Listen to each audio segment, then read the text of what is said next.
Right, 2025 is turning out to be a great year for Ghana's senior women's national team. Talking about the Black Queens.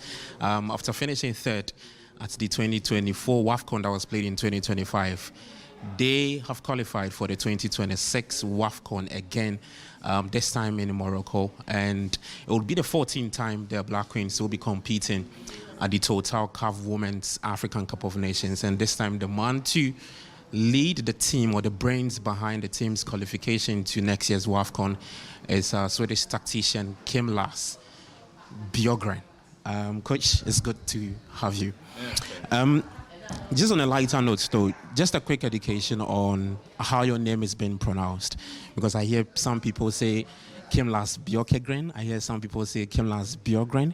Did I have you? What can you tell us? No, that was close enough, I would say. It's difficult. Normally, like my family and friends, they just say Kim. Lars is actually my first name, but of some reason in Sweden we have the second name as the first name anytime.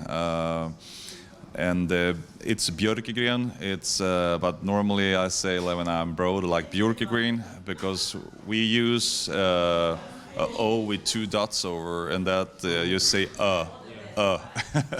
So that's make Björkegren. But Björkegren, and you said it good. Okay, great stuff. Congratulations are in order to qualifying a team for the WAFCON. Just run us through. You had to play just Egypt, the first and second leg, by virtue of what we did at the 2024 WAFCON that was played in 2025. What went into guiding the squad to go past Egypt in two legs? Yeah, we really respected Egypt. I knew that they were one of they are like doing better. So I think they gonna have a decent future, I would say, Egypt. So we had respect for them, but we were happy to play a good away game, to win with 3-0 away. I was a little bit surprised over that, to be honest, in a good way, of course.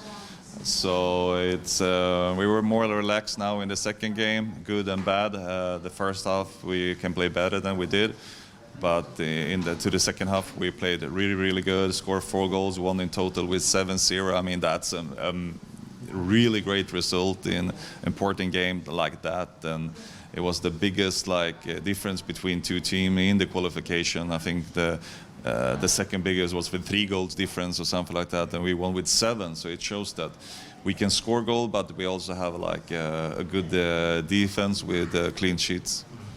I mean, for the benefit of hindsight, you are gradually getting to know what it's like to play in Africa. It's your first job in Africa for the Black Queens. You went to the WAFCON.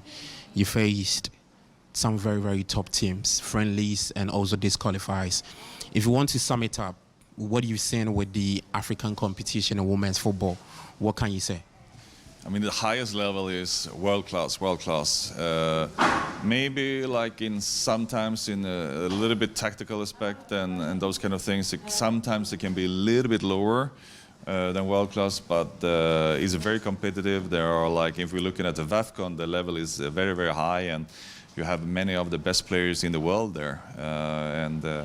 I'm happy to coach my team, the Ghana team, that I think the depth is our strength. We have many good players, but I talked about that before. I mean, maybe not having the world-class player in our team, but that can be also a good thing for us. But if you look in many of the other teams, you have in Zambia, you have 2 of the best strikers in the world, and in South Africa as well, for example, Nigeria, of course. Kim, I mean, before you came to Ghana, when you were appointed, people were raising questions about your CV and that you've not coached in Africa before. People were asking, who is Lars Björkegren?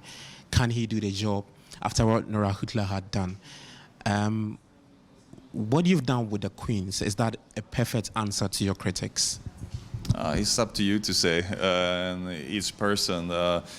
I can't be too sad if someone telling me that I'm not good enough, or I can't fly up to the moon if someone say that I'm the best coach ever. Like, you know, I need to stand somewhere in the middle always and do the job. For a long time, I think I've been head coach for 17, 18 years in the senior team, so I have a lot of experience. I've been coaching in different countries in Asia, in different countries in Europe, in the US, in maybe one of the best leagues in the women's football. I've been coaching players from Nigeria, from South Africa, and many more. So I know there are cultural differences. Sometimes it takes a little bit of time as a coach to figure out the style and what fits this team in the best way. We used our friendly games to do it. I've always been pretty sure that we will be ready for the important games. That means the WAFCON and now the qualification games against Egypt. And yeah, we showed that we have a high quality in this team, but also have pushed the lowest level, I would say, as well. So when we're struggling, we don't struggling that much in the games, if I can say. So we always stay in the game, and we always find a way back in the games.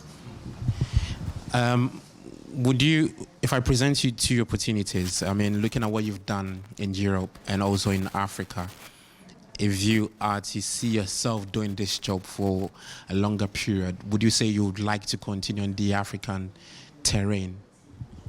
Yeah, I just love it here, and I'm looking forward to stay here in Ghana, and hopefully we can make the top 4 in the next WAFCON. That's going to take us to the World Cup, so that's something I'm looking forward to, if we can make it. And then it's of course up to the FA's president and all of the others if they want me to stay here or not. I mean, but I like it here, and I prefer to stay.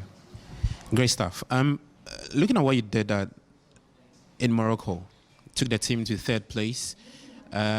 Would you say going again there next year is non-negotiable to repeat that run, get into the four places, and then qualify for the 2027 World Cup in Brazil? We absolutely can do it, and that will be our goal to, like I said, to be top 4 and then do everything we can win actually the tournament. I mean, you always need to push for that, but we also need to remember there are like many other teams that can do exactly the same. So you have probably 5 or 6, maybe 7 teams that actually can win the tournament in the WAFCON. So we need to be honest with that as well, that a good day we can go all the way, but it also can be a stop early in the tournament, but we need to focus on the goal. Coach, we've had near misses a lot against our rivals, Nigeria, 1998, 2002, 2006. We've met them in finals again. Is next year that time for us to finally break that drought? If you had to meet Nigeria or these top countries, South Africa, Morocco? Yeah, I mean, if we were talking about South Africa, that were actually a team we won against in the 3rd place game, and we were the better team. Morocco, we played in the semi-final. We had less recovery, and in that case, it wasn't a fair game. If we're talking about those scenarios with the recovery process, and it was also a long travel for us. There was a away game and all those kind of things. But even though we were the better team, I would say, against Morocco, we lost on penalties. That can happen, of course, but we have shown that we're good enough to beat both South Africa and Morocco, I think. Nigeria, they are good. When they are good, they are really good. But I'm sure that the same thing there, if we have a good day, we can beat them as well. Coaches don't like to talk about individual players in their team because, I mean, it's a collective work. But this team has showed that there are lots of good players in there. Doris Boudoir got a hat-trick against Egypt. She stood up, a leader in the team. Chantal Boylock has fit in seamlessly. Josephine Bonsu and other players. What can you say, starting with Chantal? You look at the vibe she brings to the team. What are your thoughts about her? She's a great football player, so that helps for sure, and that's the reason that she has played many minutes.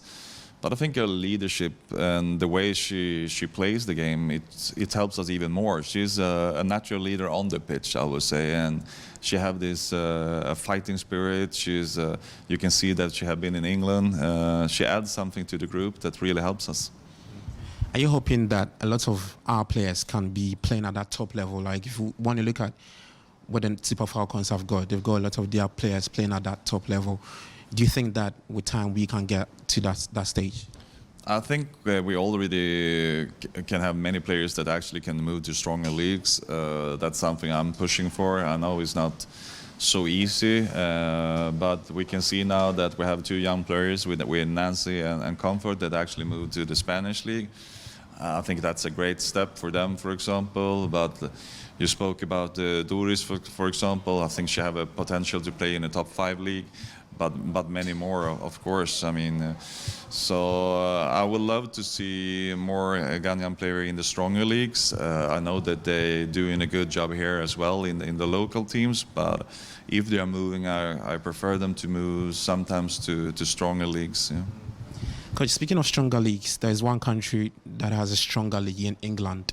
We'll be facing them in December as part of preparations for next year's activities. How excited are you that you get to face Serena Wigman's England Lionesses?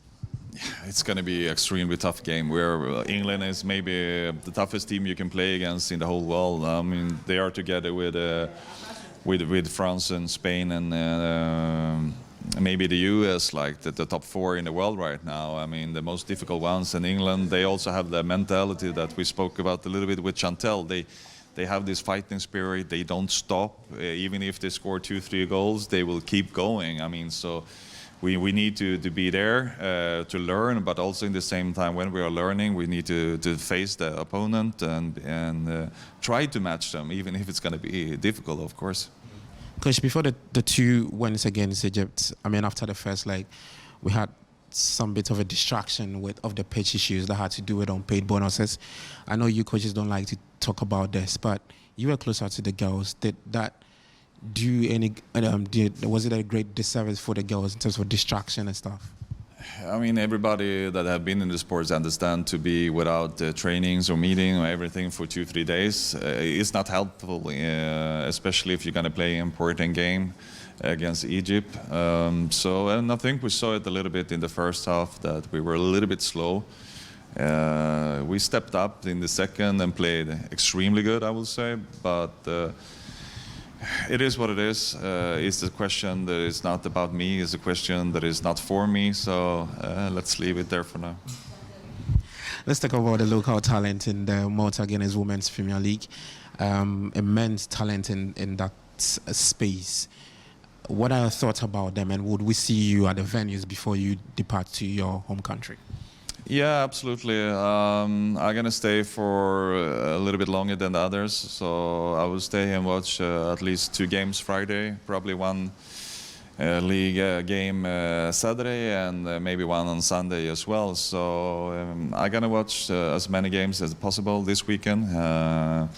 The good thing is that I can see many games on TV, but I also prefer to see them live. And in the future, I'm gonna try to see even more games, of course. And I'm happy that I have a good staff here and some local coaches as well that can watch the games for me. And I'm gonna try to connect even more with the local coaches to have a better understanding what's going on in the league, if some talent young player pops up that I haven't seen before, for example. So I mean, it's important, the job they are doing here. In terms of infrastructure, what you see in Sweden and what is in Ghana here, what are your thoughts about that with regards to the local league? If I compare the league, you mean? Yeah, I mean, the Swedish league, it's a little bit difficult to say because the Swedish league have maybe been the best league in the world back in the days. But of many issues, they are not maybe the best league anymore. They maybe are number 5 or 6 or something like that. When the big clubs have comes in England and Italy and Spain, for example. You have the US that have one of the best leagues in the world, for example. So they have dropped a little bit of quality, but they are still a very good league, and they are a good league that is very physical. The Swedish league are very tactical. So it's a good step for people to take before they are going to the biggest clubs in the world. So I normally tell people that have a chance to go to Sweden, go there. because every year, like the best teams in the world, they are picking like around 15 players from the Swedish league because they know if they can make it in Sweden, they can maybe make it in Germany or whatever it is. So it's tactical and physical, a better league than in Ghana, I would say. But you have a more raw league here, technical. It's way better. It's way better. It is, and there are many like talent players here. So I think if you can mix those leagues, it will be a really fun league to watch and a great league as well. What does Lars Björkegren do when he's not coaching, when he's not watching football? What do you do to calm yourself down? I have to be honest, I love to be with my family. I like the basic life, to just stay home, and I like to cook. I like food, maybe sometimes too much, but I like it. And no, to be with the family, to travel around and see the world, of course. But I have a little bit busy life when I'm working, so I just try to enjoy and not do too much when I'm having time off. Speaking of food, you tasted any of the Ghanaian dishes yet? Yeah, I tried it. Of course, fufu, and the other one is that is similar, but you do it with the corns. Yeah, exactly. Yeah, I tried those and many others. I like that the taste of the food is excellent. It's sometimes a little bit too spicy for my stomach, but otherwise it's really tasty. And finally, on the Ghanaian culture in a whole, you've been around for some time. You've made your way to places, stadium and other places, other big places. What are your thoughts about what you've seen? I mean, if I'm talking about the atmosphere that we had yesterday, it was electric. I mean, it was fantastic. I've been playing and coaching in the front of much more people, like full stands and like 35,000 and things like that. But the energy yesterday and how they were singing and supporting us, I will remember this game for the rest of my life. As you said, that we'll see Lars Björkegren with the Black Queens for a very long time. Like what we've seen with the South Africans, with Desiree Ellis. She's been with the team for a very long time. I don't know her so well, but I've talked to her a little bit. I really like her. And she have done so much good things for South Africa. If I can do the same for Ghana, I will be happy. Coach, thank you so much for your time. I appreciate doing this with me.